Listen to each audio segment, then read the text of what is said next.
father came here in 1904. The United States signed the Treaty with Panama in 1903. And naturally, they had to get people to build a canal. And the only people that could really find to do it right at that time were the people who was climatized to the climate out here that we had. And that the nearest place was in Jamaica and Barbados. Well, when I went to Jamaica, the governor or whoever was in charge of Jamaica wanted the Americans to sign a contract, employees that would be leaving Jamaica, and the Americans didn't want to do that. So they went to Barbados, and the Barbadian, the chief of the Barbados, just opened his door to them, and everybody could come from Barbados to Panama. And a lot of Barbadians came here, and they're the ones that predominantly built the canal, the Barbadians. My father was a Barbadian. I don't know if you ever hear of Barbados or went to Barbados, a beautiful little country.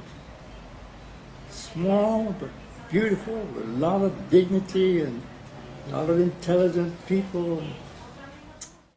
My father came here and he worked all his life till he died and whatnot. And when I was 14 years old,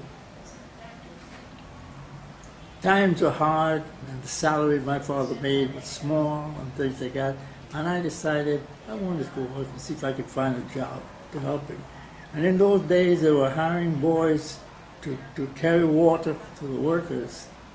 And I went out, maybe I could have got more of those jobs. When I went out, and I went to the boss and told him I wanted a job, the boss looked at me and said, "What?"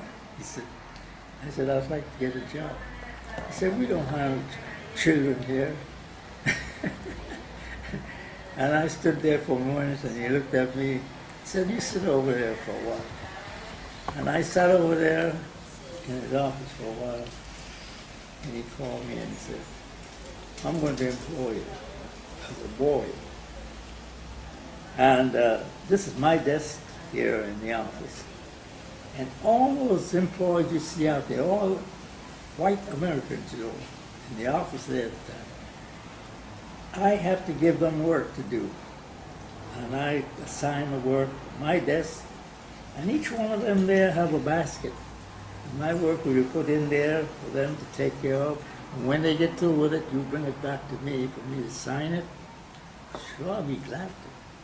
Then he said, in those days we used paper and pencil and ink, but ink in a little cup with little nibs, you know. You had to dip the pen. And he said, every day you have to fill those little cups, sharpen the pencils, and put new nibs in the pens, wipe down the desk. Oh, yes, sir. I wipe the desk about 2-3 times a day, clean the floor with that, because I want my job. And I stood there and worked from a boy until I retired in 1999. Wow. And my record shows that I worked 71 years, 6 months, and 30 days in the same division. Wow. How was the time for the West Indians during the construction? It wasn't you know, very rosy, quite to the contrary. Everything was done, it was done for the white Americans. And they gave them good housing. They had, they were able to have free housing, free schooling for their children. They gave them a pass to go to Cristobal once a year, a month. They paid them good salaries. Their salaries averaged from 200 up. That's the salaries of the Americans. And the black people lived in La Boca or in Gambo, areas like that that they made special. And there was no accommodation there. As a matter of fact, we didn't even have decent places to go bathe in the bathroom. They have an open place, you know, with the showers, a building with showers that everybody go there and take a bath, one for men and one for women. Nothing like you would have, say, like the Americans had in their houses and so. It wasn't comfortable. It was, in all honesty, it was nothing too proud, what you say, proud for anyone to speak about the treatment that the black people got. However, that was the thing that was going at that time, at that epoch. So we had to live with it, you know. And they came here because they wanted to better their condition and to make a few dollars and go back to their country. So they had to put up with whatever it was here. And they lived with that all the way through till the canal was completely built. Then they remained, some of them remained, and some of them went back to the countries.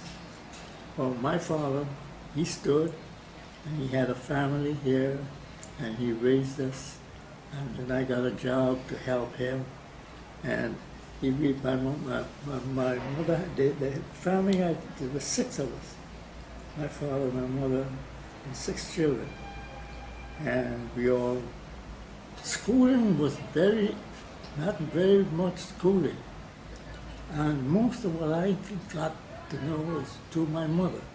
My mother, she was a school teacher in the island she grew up in, that was St. Lucia. And she came here because everybody was coming here because at that time, this place was a place of coming to improve yourself and to make some money. So everybody came. My father came, so he had to follow her, and she came. And that's where I was born, in Gatun.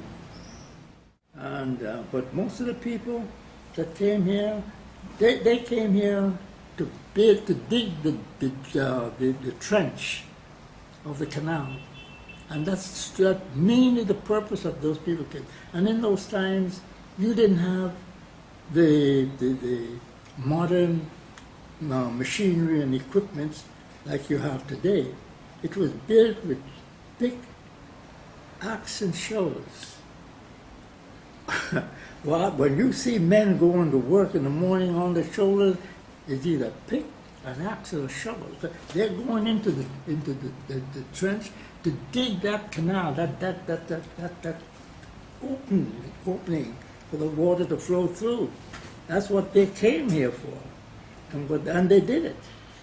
I don't, to be honest, I don't have that actual experience when the canal was actually in its original operation. I was born 1913, 1 year before the canal was opened. The canal was opened 1914. So that the actual rough work and so that was almost a little over. But the canal was not finished building at that time. When they opened the canal, there was plenty still to be done. And then in 1928, when I got my job, the construction was still going on, and I was considered one of the construction workers because I worked all the way until the canal became complete. When the Americans wrote in 1939